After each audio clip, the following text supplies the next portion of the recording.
वाह मोदी जी, वाह मोदी जी। मोदी जी दिव्य पुरुष हैं। हाँ। वो जो करते हैं बहुत अच्छा करते हैं, वो भगवान है। आपको माध्यम से मोदी जी आप हैं भगवान। मैंने बोला मोदी जी एक दिव्य पुरुष है और भगवान है। विकास कर चुके हैं मोदी जी, 18 घंटे की इतनी मेहनत। मोदी जी दिव्य पुरुष हैं। हाँ। वो जो करते हैं बहुत अच्छा करते हैं। मोदी जी आप हैं दिव्य पुरुष, वो भगवान है। आप इतना तो बरेली के बाजार में झुमका भी नहीं गिरा जितना इस सरकार के अंदर रुपया गिर रहा है। कहाँ पे आपको महंगाई नहीं दिख रही? नहीं। आपने भक्ति का चश्मा लगा रखा है। अरे जुर्म जो कर रही है वो बीजेपी कर रही है, जिसके ऊपर हो रहा है वो भारतीय जनता पार्टी का कार्यकर्ता होता है। बीजेपी के ऊपर आरोप लगाने की जुर्म कर रही है, लेकिन बीजेपी के नरेंद्र मोदी जी खुद अब स्नेह यात्रा निकाल रहे हैं सबके साथ के लिए। देखिए मोदी जी ने बात कही थी सबका साथ सबका विकास। हाँ। इस देश के अंदर किसका विकास हो रहा है और किसका साथ हो रहा है? इस देश के अंदर विकास तो सिर्फ और सिर्फ खाली नरेंद्र मोदी जी का हो रहा है। आए दिन उनकी दाढ़ी बढ़ती है, आए दिन वो महंगे महंगे सूट पहन के घूमते हैं, और जनता के ऊपर जो महंगाई की मार है, जो गब्बर सिंह टैक्स जैसे जो भगवान, मैंने बोला मोदी जी एक दिव्य पुरुष है और भगवान है, ठीक है। और उन्होंने आज जनता को एक वरदान दिया, जो जनता के ऊपर 5% का जो जीएसटी जो थोपा गया है आज, दूध के ऊपर, दही के ऊपर, पनीर के ऊपर और आपका आटे के और दालों के ऊपर, क्या ये आशीर्वाद जो जनता को इन्होंने वरदान के रूप में दिया गया है, क्या ये सही है? क्या जनता त्राही नहीं हो रही? क्या जनता कहाँ है? सर को पहले महंगाई होती थी तो स्मृति ईरानी रोड पे आ जाती थी सिलेंडर लेकर। क्या स्मृति ईरानी जनता है? वो जनप्रतिनिधि हैं, और जनप्रतिनिधि होने के बावजूद भी वो जनप्रतिनिधि वाला काम कौन सा कर रही है? पहले महंगाई इनके लिए डायन हुआ करती थी, आज इनके लिए डायन नहीं रही, आज इनके लिए महबूबा हो चुकी है। आप ये सोचिए कि जो हमारा जो डॉलर है, सॉरी जो हमारा रुपया है, वो आए दिन उसका चीरहरण हो रहा है, वो आए दिन गिरता जा रहा है। आज जो आपका $1 बना 80 रुपये हो चुका है। 80 रुपये होने के बावजूद भी क्या इस देश के अंदर जो रुपए की जो एक हैसियत है वो गिर नहीं रही? क्या प्रधानमंत्री जी की जो हैसियत है वो गिर नहीं रही? आपने शायद एक प्रधानमंत्री जी का पुराना बयान सुना होगा जिसमें उन्होंने कहा था जिस देश का रुपया गिरता है उस देश के प्रधानमंत्री की पूरा इज्जत गिरती है। देखिए मैं तो वही कह रहा हूँ ना, तो बरेली के बाजार में झुमका भी नहीं गिरा जितना इस सरकार के अंदर रुपया। और ये सरकार ड्रामा करती है। भारतीय जनता पार्टी पहले छाती पीटती थी 65 रुपये लीटर पेट्रोल होने पे, आज वही पेट्रोल 114 रुपये लीटर बिक रहा है महाराष्ट्र के अंदर। आज महंगाई इतनी आपका सिलेंडर जो है 1050 का हो गया है, उसके बावजूद भी आपको भारतीय जनता पार्टी का जो प्रवक्ता है या अघोषित जो कार्यकर्ता हैं, जो लोग हैं, क्या अब वो छाती पीटने का काम करेंगे जो इस देश के ऊपर? क्या क्यों नहीं महंगाई? क्या आप देखिए सीतारमण जी को पेंशन मिलती है, इस देश का जो व्यक्ति है, मैं भी एक टैक्स पेयर हूँ, ठीक है, इस देश का एक एक व्यक्ति जो है जो टैक्स पे करता है, जो व्यक्ति सुबह उठते के साथ ब्रश करने से लेकर टैक्स देने का कार्य करता है, रात को सोते वक्त तक गुड नाइट जलाता है, वो उस पर भी टैक्स देने का कार्य करता है, तो इनके पेट में दर्द होता है और उसको ऊपर और टैक्स ठोका जाता है कि ये अपनी काली कमाई जो जनता है, आम जनता, वो उसको दे। और उसके बाद भारतीय जनता पार्टी क्या करती है? उन्हीं पैसों से विधायक खरीदने का काम करते हैं, उन्हीं पैसों से लोगों जो आप खरीद रहे हैं वो। बिल्कुल। महाराष्ट्र के अंदर क्या खेल हुआ, आपका मध्य प्रदेश के अंदर क्या खेल हुआ, क्या हुआ? जनता के ऊपर महंगाई कब पड़ी है? जनता के ऊपर जब महंगाई का बोझ डाला गया, जब इन लोगों ने एक चुनी हुई सरकारों को गिराने का कार्य किया, वहां के विधायक और सांसदों को खरीदने का कार्य किया। लेकिन महंगाई आप कह रहे हैं जनता पे महंगाई, लेकिन महंगाई है। आपको महंगाई नहीं दिख रही? नहीं। आपने भक्ति का चश्मा लगा? नहीं, ये तो मोदी जी की भक्ति का चश्मा है। महंगाई क्यों नहीं है? जिस टाइम पे जब 2014 से पहले 450 रुपए का सिलेंडर था, उस टाइम पे महंगाई थी। तो आज 1050, आज अच्छा 1050 नहीं।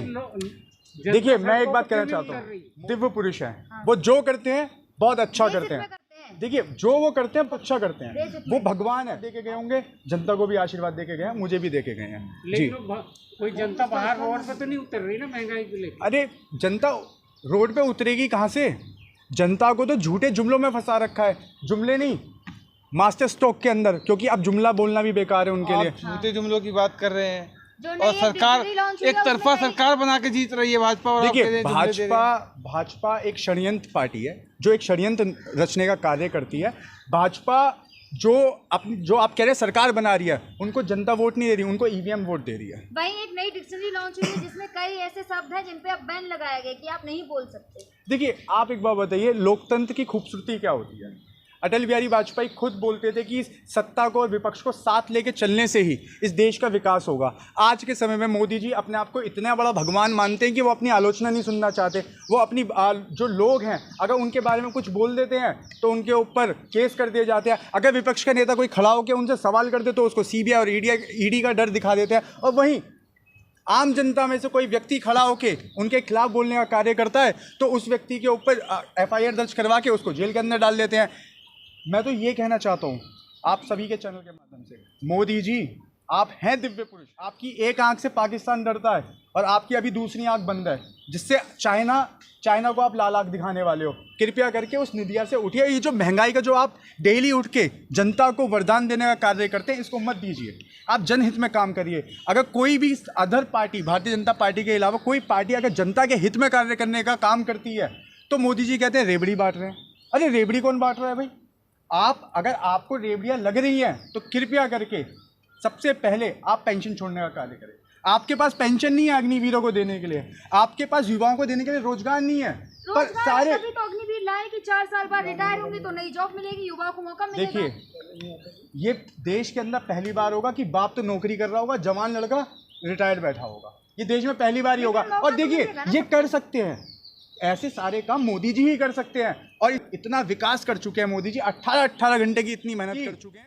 1050 रुपए का सिलेंडर खुलेआम बेच रहे हैं। वाह मोदी जी, आप कर रहे हैं। मैं तो ये कहना चाहूँगा मोदी जी, वो दिन दूर नहीं है कि जब आप इस देश के हालात श्रीलंका के जैसे ना कर दो सत्ता से जाने से पहले। श्रीलंका से तुलना कर रहे हैं। बाद में ये कहा कि भारत विश्व गुरु बनेगा तभी जब बीजेपी 30-40 साल रहेगी। देखिए, भारत विश्व गुरु बनाने के जो इनके सपने हैं वो सिर्फ और सिर्फ खाली एक जुमले हैं। ये आए थे कहने के लिए कि हम देश को जो इकनॉमी है उसको इतने ट्रिलियन में कर देंगे, इतने मिलियंस में कर देंगे। हुआ क्या?